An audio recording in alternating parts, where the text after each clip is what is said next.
احسان مانتا ہے زمانہ حسین کا۔ آج جو دین، جو ایمان، جو اسلام اللہ نے ہمیں عطا کیا ہے، یہ صدقہ امام حسین کا ہے۔ احسان مانتا ہے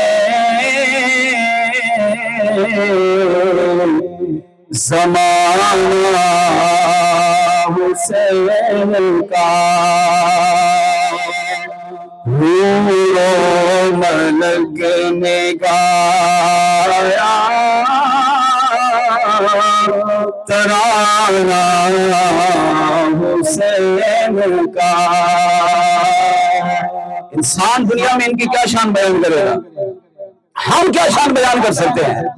حور و ملک نے گایا ترانہ حسین کا۔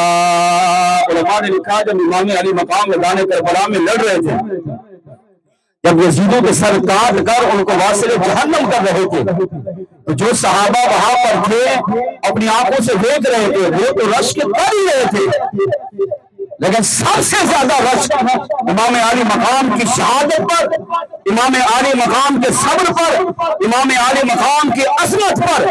انسان تو کیا رشک کرے گا، جنت کی حوریں بھی، آسمان کے فرشتے بھی آسمان میں رہتے ہوئے امام علی مقام کے صبر پر رشک کر رہے تھے، وہ ترانہ گا رہے تھے جس کو شاعر کہتا ہے حور ملک گایا ترانہ حسین کا۔ جس کی قصیدے آئے تطہیر نے پڑھے، جس کے قصیدے آئے تطہیر نے پڑھے، ایسا بنایا رب نے گھرانہ حسین کا، ایسا بنایا رب نے گھرانہ حسین کا۔ انما یرید اللہ لیذھب عنکم الرجس اہل البیت ویطہرکم تطہیرا۔ ایسا بنایا رب نے گھرانہ حسین کا، احسان مانتا ہے زمانہ حسین۔ چیخا ہے جس کی ضرب سے ہر دور بایزید، چیخا ہے جس کی ضرب سے ہر دور بایزید، ایسا بنایا رب نے نشانہ حسین کا۔ اہل سنت کی جس بھی کتاب کو پڑھنا چاہیں پڑھ کے دیکھیں، کہتے ہیں امام علی مقام جب شہادت کے لیے روانہ ہوئے تو سامنے 22,000، ایک روایت کے مطابق 40,000 وہ دستار صبح فجر سے لے کر جمعے تک لڑتا رہا۔ شمر نے کہا ان کو پیچھے کرو، اب یہ امام آ رہا ہے، وہ امام جس نے 72 لاشیں اپنی کندھوں پہ اٹھائی، وہ امام جن کی داڑھی کے بعد سفید ہو گئے، وہ امام جن کے 3 دن ہو چکے ہیں کھانے کا ایک لقمہ، پانی کا ایک گھونٹ ان کے حلق سے نہیں اترا، جب آخر میں تنہے تنہا میرے آقا صلی اللہ علیہ وسلم کا امامہ سجا کر اپنے والد مولا علی رضی اللہ تعالیٰ عنہ کے ہاتھ تلوار میں ہاتھ میں لے کر جب آپ باہر نکلے، سیدنا جعفر طیار رضی اللہ تعالیٰ عنہ کا نیزہ، سیدنا امیر حمزہ رضی اللہ تعالیٰ عنہ کی ڈھال، جب یہ امام لے کر گھوڑے پر سوار ہوئے میدان کربلا میں تشریف لے گئے تو میدان کربلا کا نقشہ ہی بدل گیا۔ شمر نے کہا اب یہ وہ بار رہا ہے جن کی لہو میں مولا علی کا خون ہے، جن کے بازو میں سیدہ فاطمہ کا دودھ ہے، جن کی پشت پر امام الانبیاء صلی اللہ علیہ وسلم کے دست اقدس ہے، اس حسین کو ہرانا آسان نہیں ہے۔ اس تھکے ہوئے لشکر کو پیچھے ہٹایا، نیا دستہ آگے لگایا، اس کو شہید کرو۔ اگر تاریخ میں لکھا ہے میرے امام جس طرف اپنا گھوڑا دوڑاتے تھے، اگر سامنے آتے ان ہزاروں یزیدوں کو کاٹ کر گاجر مولی کی طرح واصل جہنم کرتے، اگر دائیں طرف میرے امام گھوڑا دوڑاتے ہزاروں یزیدوں کو کاٹ کر واصل جہنم کرتے، اگر بائیں طرف میرے امام گھوڑا دوڑاتے ہزاروں یزیدوں کو گاجر مولی کی طرح کاٹ کر واصل جہنم کرتے۔ پھر خیال آتا میرے پیچھے خیمے ہے، میرے پیچھے اہل بیت اطہار ہے، میرے پیچھے میری بیٹی، میری زوجہ، میرے گھر والے موجود ہیں۔ امام پھر میدان چھوڑ کر پیچھے لوٹتے تو پیچھے بھی ہزاروں یزیدی کھڑے ہوتے، آپ ان پر حملہ کرتے اور پیچھے سے بھی ہزاروں یزیدوں کو سر کاٹ کر واصل جہنم کرتے۔ کسی کی گردن پر تلوار مارتے، اس کا سر سر سے جدا ہو جاتا، کسی کے بازو پر تلوار مارتے، بازو جدا ہو جاتا، کسی کے سینے پر تلوار مارتے، جسم کے 2 ٹکڑے کر دیتے، کسی کی پیٹھ پر اگر میرے امام تلوار کا وار کرتے تھے اس کے جسم کے 2 ٹکڑے ہو جاتے تھے۔ ایک ہی لمحے میں میرے امام نے ہزاروں یزیدوں کو کاٹ کر واصل جہنم کر دیا، یہاں تک کہ لاشوں کا ڈھیر لگ گیا جس پر فرشتے ناز کر رہے تھے۔ شاعر کہتا ہے میرے امام آپ کی شہادت پر آپ کے ہاتھ میں جو تلوار تھی تو مولا علی کی تھی، اور مولا علی کی تلوار چل رہی ہو اور نشانہ خطا ہو جائے یہ نہیں ہو سکتا۔ اور شاعر تڑپا اور کہنے لگا ایسا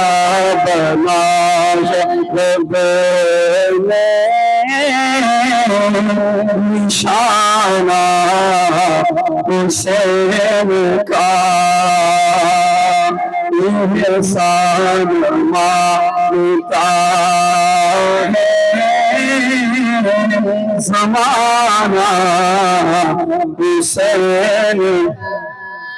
آپ بھی سخی کے ہاتھ میں منہ میں ہے 4 سو، آپ بھی سخی کے ہاتھ کی منہ میں ہے 4 سو، صدیوں سے کٹ رہا ہے خزانہ حسین کا۔ ہمارا ماتا ہے وہ کیا کرتے ہیں؟ سبیل لگاتے ہیں، اپنی سبیل لگی ہوئی۔ ہمارا ماتا ہے ہم کیا کرتے ہیں؟ لنگر باندھتے ہیں۔ یہ کس کا صدقہ ہے؟ امام علی مقام کا۔ اگر ان کی قربانی نہ ہوتی کیا میں اور آپ جمع ہوتے نہیں؟ کیا ان کے نام کی سبیل لگاتے نہیں؟ کیا ان کے نام کا لنگر پکاتے نہیں؟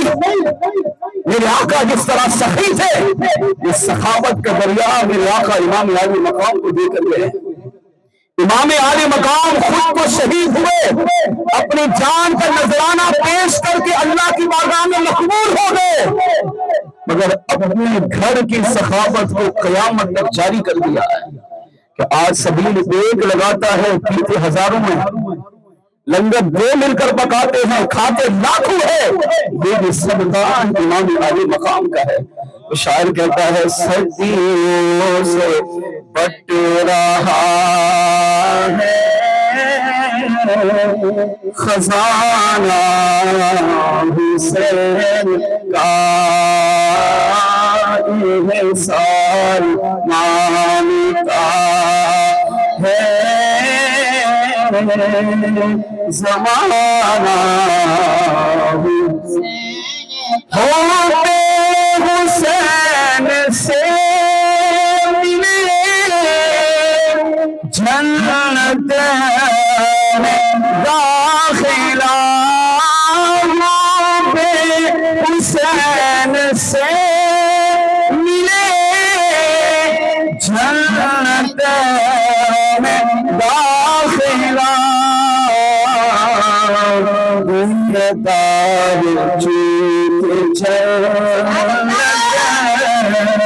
نانا حسین کا شاعر نے کتنے پیارے انداز سے سمجھا جنت چاہیے امام سے محبت کرو جنت چاہیے تو امام عالی مقام آپ کے گھر والوں سے محبت کرو کیوں اس لیے کہ جو ان سے محبت کرے گا امت کو جنت کا وعدہ خود امام الانبیاء نے ادا کیا ہے میرے آقا صلی اللہ علیہ وسلم نے فرمایا من احبنی جس نے مجھ محمد علیہ السلام سے محبت کی وَأَحَبَّ هَذَيْنِ اور جس نے میرے ان دونوں سے محبت کی وہ دونوں کون ہیں وہ دونوں امام حسن ہیں امام حسین ہیں میرے آقا فرماتے جس نے مجھ سے محبت کی اور میرے ان دونوں شہزادے حسنین کریمین سے محبت کی وَأُمَّهُمَا اور ان کے والدہ سیدہ فاطمہ سے محبت کی وَأَبَاهُمَا اور ان کے والد مولا علی سے محبت کی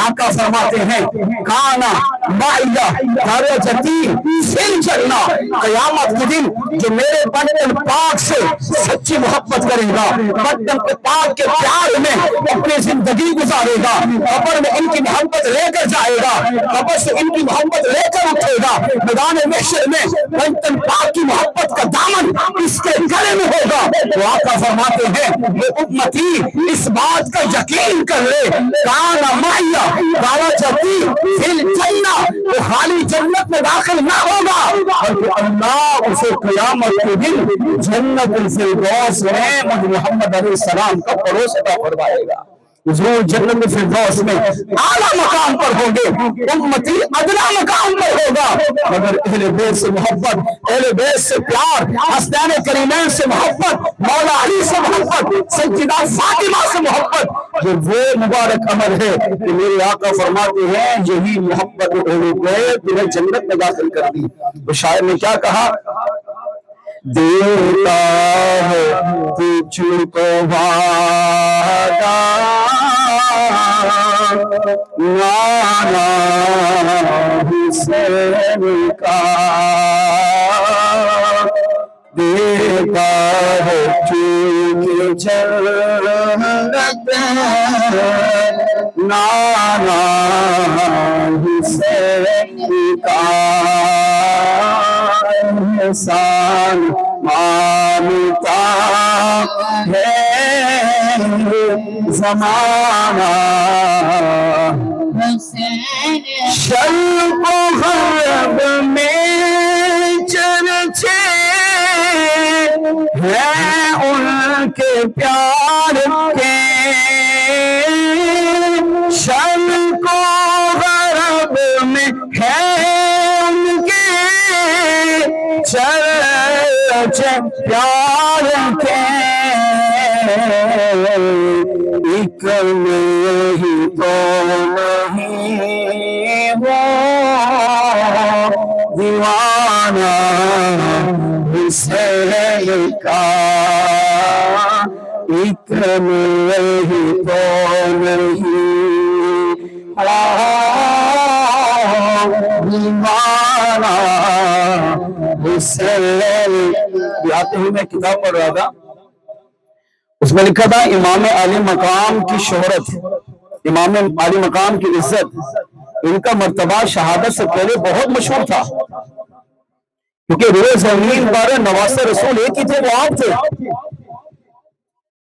لیکن یزید لعنتی نے سمجھا کہ میں ان کو شہید کر کے ان کا نام مٹا دوں گا، لوگوں سے ان کی محبت چھین لوں گا، ان کو تاریخ میں معاذ اللہ دفن کر دوں گا، ان کا قیامت تک نام لینے والا کوئی نہیں رہے گا۔ مگر اہل سنت کی کتابیں پڑھ کے دیکھیں، مورخین نے لکھا امام عالی مقام کی شہادت سے پہلے آپ کا رتبہ، آپ کی شان، آپ کی عزت، آپ کا احترام، آپ کا مقام بہت بلند تھا، مگر جب آپ شہید ہوئے تو شہادت کے بعد اللہ نے آپ کا مقام و مرتبہ اور بلند کر دیا۔ یزید لعنتی جو سمجھتا تھا کہ میرا نام رہے گا، امام عالی مقام کی شہادت کے بعد اس کا نام مٹنا شروع ہو گیا، اتنا مٹا اتنا مٹا اتنا مٹا کہ صرف 2-3 سال کے عرصے میں تباہ و برباد ہو گیا۔ آج تک اس پر لعنت برس رہی ہے، قیامت تک اس پر لعنت برستی رہے گی۔ اور امام عالی مقام کی شہادت کے بعد اللہ نے امام عالی مقام کو کتنا بلند کیا، چاہے مشرق ہو، چاہے مغرب ہو، چاہے شمال جنوب ہو، ساتوں زمینیں ساتوں آسمان ہو، کائنات کا چپا چپا جہاں بھی چلے جاؤ، اگر آپ کو مسلمان ملے گا تو وہی مسلمان ہوگا، امام عالی مقام اور اہل بیت اور پاک سے محبت کرنے والا ہوگا۔ اللہ نے ان کی شہادت کے بعد ان کی عزت کو، ان کے احترام کو، ان کے نام کو قیامت تک بلند کر دیا ہے۔ تو شاعر کہتا ہے ایک نہیں تو نہیں مانا مسلم کا انسان مانتا زمانہ سنی وہ اس لیے شبیر پر فدا، سنی وہ اس لیے شبیر پر فدا، پایا ہے عشق میں نے مگانا حسین کا۔ شاعر کتنی پیاری بات سمجھا رہا ہے کہ رسولی سچا وہ ہے امام عالی مقام پر فدا ہو، شبیر پر فدا، شبیر امام حسین کا نام ہے۔ سنی وہ ہوتا ہے جو امام عالی مقام پر اپنے آپ کو فدا کرے، خالی زبان کے نعرے نہیں لگائے، دل سے محبت کرے، زبان سے اقرار، دل سے محبت، ہائے حسین نہیں، واہ حسین کہنے والا۔ امام عالی مقام کی شہادت پر روئے پیٹے نہیں، امام عالی مقام کی شہادت پر ناز کرے، اپنے بچوں کو امام عالی مقام کی شہادت کی بہادری کے قصے سنائے۔ اور یہ کس نے کہا؟ شاعر کہتا ہے مصطفیٰ جان رحمت صلی اللہ علیہ وسلم نے یہ خبر دی ہے کہ سنی وہ ہوگا میرے حسین سے، میرے حسن سے، میرے علی سے، میری شہزادی سے ٹوٹ کر محبت کرے، اپنے آپ کو بھی، اپنی اولاد کو بھی، اپنی جان کو بھی، اپنے تن من دھن کو بھی، اپنے خود کو بھی، اپنے مال کو بھی، جو میرے اہل بیت کی محبت میں لٹائے گا، حقیقی معنوں میں مدینے والے آقا اسے عشق رسول کی خیرات عطا فرمائیں گے۔ تو کہتا ہے پایا ہے عشق میں نے مہانا حسین کا انسان مانتا ہے زمانہ، آصف بخائے دین ہے کربل کی داستان، آصف بخائے دین ہے کربل کی داستان،